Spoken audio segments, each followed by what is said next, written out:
everyone. I'm Jo, I'm an addict. I'm really nervous. My stomach's churning. I used to love coming to this meeting and sharing in my first 2 years of recovery. Like, I could tell you everything about the steps.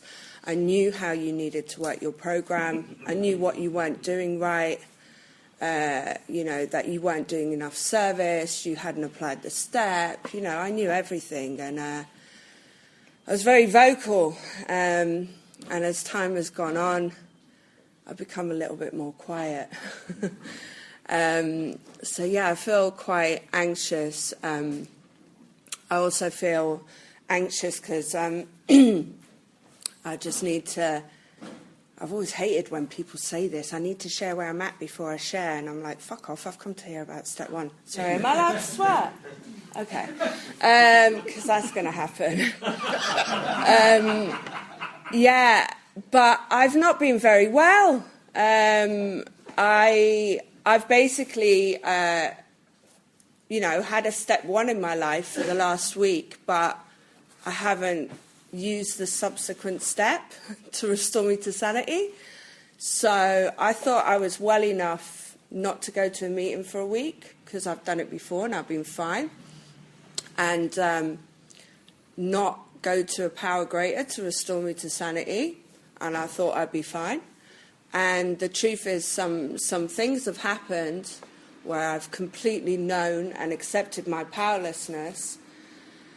And it's left that void inside of me, that emptiness, and I've just been shutting it down with Netflix, back to back.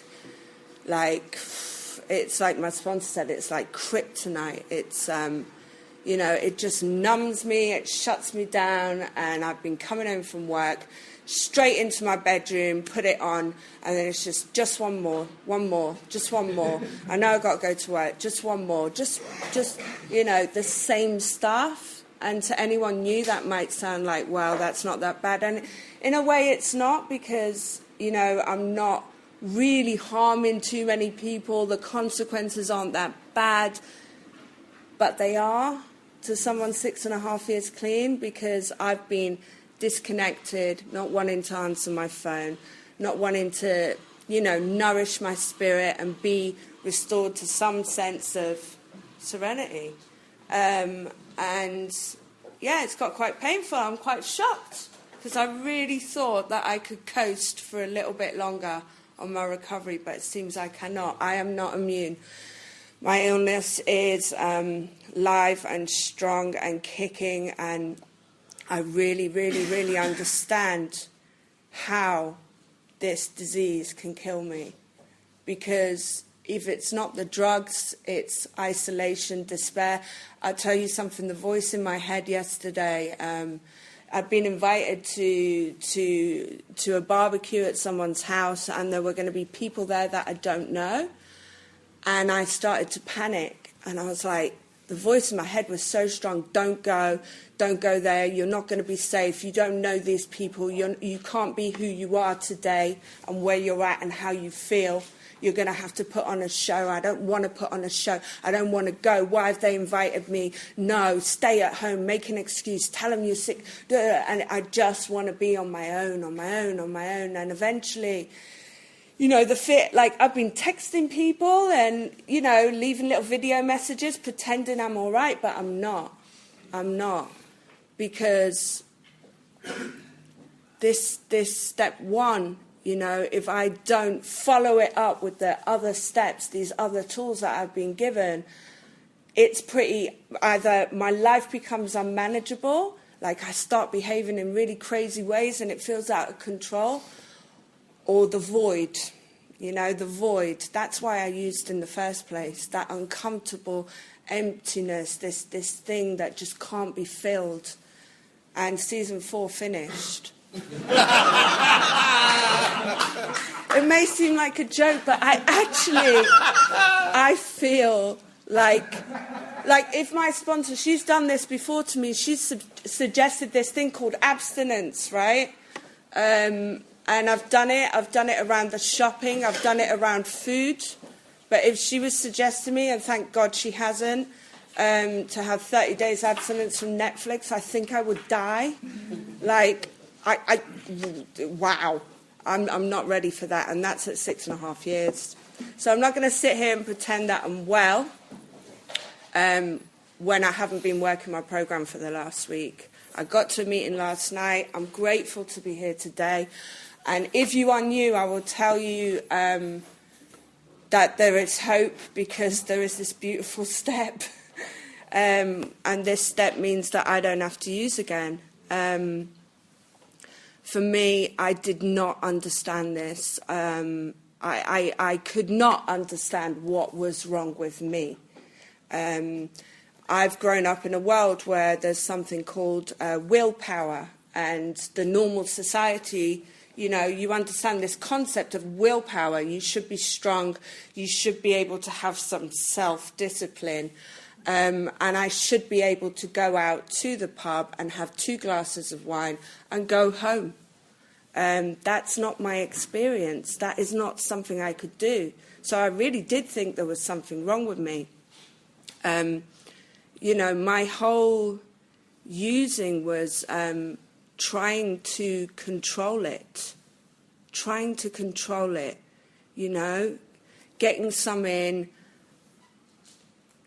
5 days earlier than I needed it, and going, well, I'll just have a little bit and I'll save the rest for the weekend.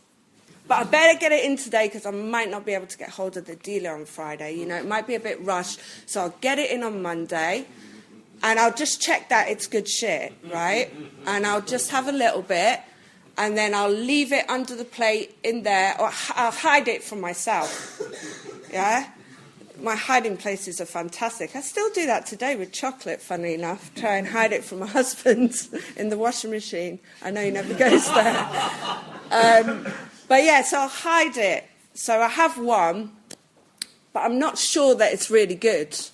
So, you know, I might need to have another one. And then it's all right. And then it's like, well, you know, there's this much. Realistically, if I've started this much, I should have half and save the rest. And then I've had that half, and it's like 3 o'clock in the morning. I've got to go to work at 6 o'clock. But, you know, maybe if I just have one more. And just the inability to control it. The inability to control anything. And when it wasn't, you know, the binging, you know, my using was like, you know, I had periods where I could do 4 days, you know, 4 days clean off drugs. I didn't understand that my addiction, because I didn't understand about addiction. I didn't understand that it was an illness. I didn't understand about obsessiveness and compulsiveness. I didn't understand that I needed to self-medicate myself. I needed to change the way I felt, because my go-to feeling is empty, alone, and afraid. And I don't like feeling like that, even today. So I need to fill it with something. I have to change the way I feel. But I didn't know I was doing that. So the drugs would be, you know, maybe I'd get to Thursday without doing the drugs, but I was doing other things, whether it be a guy, you know, they're texting, oh, my God, you know, the excitement, the adrenaline, the high I would get off the attention of a man was stronger than any drug I've ever taken.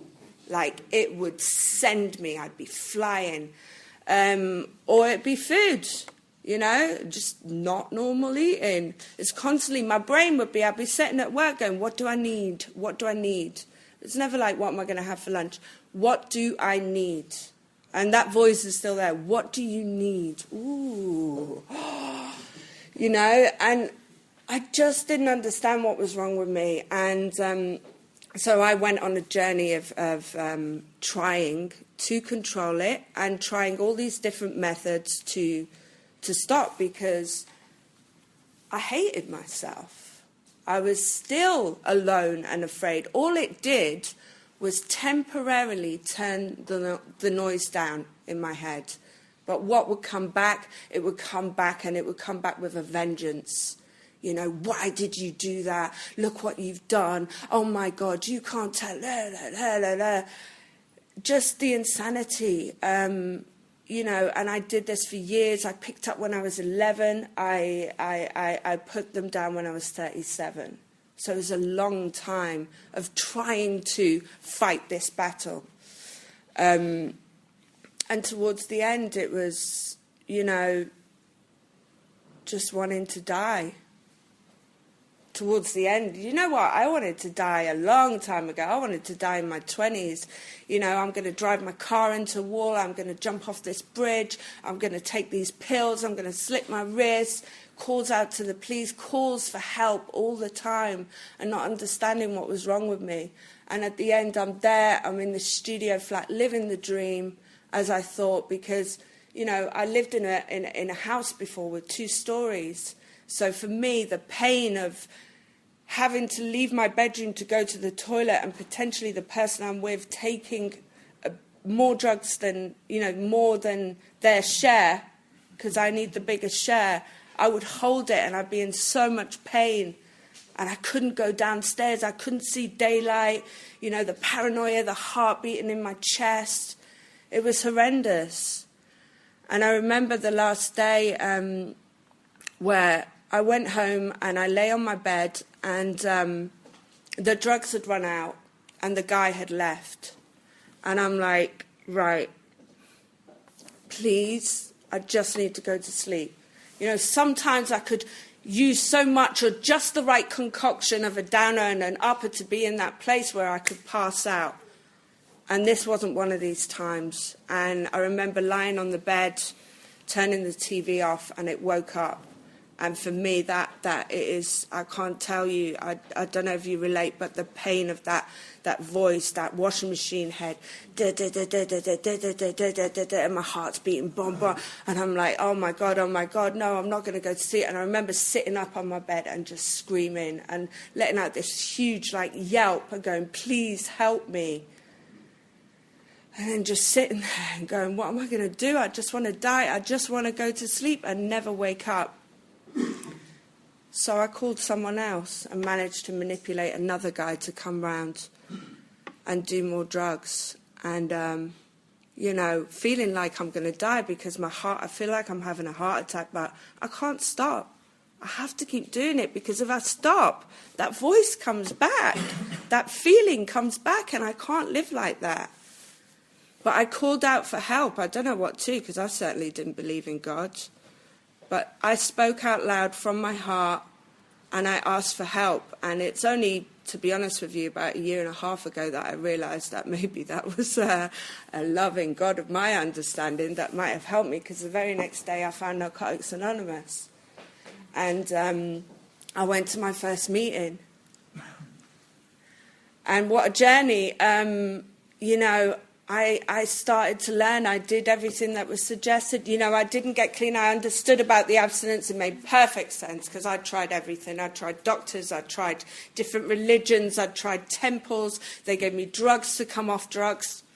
And nothing worked for me. So this idea of I can't do anything made sense because I'd been trying to control it. And I got a sponsor and... we went through the basic texts and that really helped me, and it really helped prepare me to go into this step 1. And what I understood the first time round is that I've been trying to control something I have no control over. I have so much evidence that shows me I have no control. All the times I tried to just have one, tried to stop, tried to control when I use it, how much I use, unsuccessful. So it made perfect sense. It made perfect sense that it was something I could not control. And my first time around the steps, this is, my sponsor encouraged me to just get through the steps. And I understood them intellectually. They made perfect sense to me. And I came in this meeting, this was my home group, and I shared to you all about the steps, right? And it was there. I understood it. It was all up here, right? And it kept me clean for a while. But after finishing the 12 steps, something wasn't sitting right with me. And what I realized is that whilst I understood it here, it wasn't here, right? It wasn't here. And And finally, the penny dropped when I hear people where it says, it is only through understanding and application that this works. Application. Really? Wow. Application. So I found another sponsor because I wanted a different spin on these 12 tools. And she started to talk to me about the spiritual principles behind the steps. And I would be doing inventories around each step. And around step 1, it was clear, like, you know, the honesty that we know, we admit that, you know, I'm fucked. I can't do this. I can't control it. It's a wonderful thing, right? But she talked to me about acceptance and surrender. And it was the first time I'd heard about these spiritual maybe I'd heard it, but it didn't really sink in. So what I started to understand is what happens with my addiction when I feel like I don't have control is I try and fight it. And I go into this battle. It's like going into a war that you've never won, right? Never, ever won. But you're fighting and you're fighting and you're fighting. And so I need to get honest with myself, honest with you, that I can't win this fight. First of all, I understand that spiritual principle. But the acceptance is another layer. The acceptance for me is really an intellectual thing. When I truly, truly accept that I have no control over this. And the surrender is when I stop fighting. The surrender for me, it's so hard to explain, but I'd say it's more of a spiritual action for me, where I just go, you know what? I'm not going to enter this battle. That's how I've stayed clean for 6.5 years, because I have surrendered. I cannot use, I don't say just for today, I say just for today I will not use, but I cannot use ever again. Drugs, I'll find other things. And what I started to understand is that these steps are not just, you know, when you've been here for a while, they're not just about my drug use. Like, I feel powerless around a lot of things. And the beautiful thing was that I could work this around, you know, food. When my life becomes unmanageable, around food, I could work it around Netflix, but I fucking don't want to. Sorry, I swore again. But my feelings, right? I have no control over my thinking. I have no control, right? But my thinking produces feelings, and these feelings make me really, really uncomfortable. And I want to act out on them, and I cause harm. And if I can just be honest with myself, which is quite hard, about where I'm feeling, what is going on for me, and instead of trying to change it, accept it and surrender and feel the feelings. Now, this is something, you know, this week there's a friend of mine, an ex-work colleague, and for the 5th time in the last year, he's tried to kill himself. And for some reason the longer I stick around, you know, this, I hate to say it becomes normal, because it shouldn't be, but, you know, there's a lot of addicts in my life, and there's a lot of pain. There's a lot of beauty, a lot of happiness, but there's also, you know, this addiction kills. It kills. It tries to kill us. And, you know, he's experienced the program a bit, but not surrendered to it, doesn't think it's for him. And he's tried to kill himself again on Monday. And, you know, I got the message that he'd taken the overdose. I sent an ambulance to his house, the address that I had. It wasn't the right house. The ambulance called me. And I'm like, I think it's him. They said, the guy answered the door. I said, it's him. He's not going to tell you, yeah, I've just taken an overdose, because he wants to die. I said, can you call me back and let me know what this guy looked like, because I need to know. And they didn't call me back, and I just had to sit with it. There's nothing I can do. I took the appropriate action. His life was at risk, and I called a power greater. But there was nothing I could do. And I just had to sit and accept. But you know what? I didn't feel anything. I went to, instead of the feelings, I went to shut down. You know, this is part of recovery now. People die, people try and kill themselves. And I didn't feel anything, and I thought there was something wrong with me. Other things happened during the week. I had to fire someone for the first time. That brought up stuff, but I didn't feel anything, and I've just been numb all week and acting out in this Netflix show and just like there, just zombied, and not used the tools of the program, you know, not used that power greater and come to a meeting and shared it with you guys, not picked up the phone and called my sponsor and told her, honestly, even though I don't know how I feel, this is what's going on for me, not reached out to another fellow addict. And slowly but surely, I'm on my bed, nearly crying yesterday, with the voice in my head telling me that I shouldn't speak to anyone in NA anymore. I'm not safe. You know, this doesn't fuck about. And I really did think I was a little bit special and different, that my program was that good, that I didn't need to do these things. And in 7 days, that's where it took me. But how beautiful that I don't have to use again. How beautiful that I don't have to sit in that studio flat wanting to die. You know, how beautiful that I can come here and I can share with you guys, and I might just get that little nodding head saying, yeah, I get it. You know, I'm not alone anymore. And that is, wow. Is my time up? Yes. So I'm really, really grateful. I'm grateful for my little toolbox with the 12 tools in it that I can pick up and use. I'm grateful that the journey's not over, that I keep going through the steps. I keep learning about myself. I'm grateful to all you guys. I'm grateful for the wonderful life I have today. You know, I'm in a beautiful relationship. It's been hard work, but, you know, we're there 6 years together. I'm married. I have a nice home, an amazing job that I never even dreamed would be what I wanted. And I wake up every day so excited to go to work. And I have these beautiful people in my life at the weekends, bonfires, meeting around the bonfire, raving in the garden, sharing tears, sharing pain, sharing joy, sharing laughter, sharing food. And it's a wonderful program. If you're new, give it a go. The steps are changing, continuously change my life. And with that, I'll leave it there. Thank you.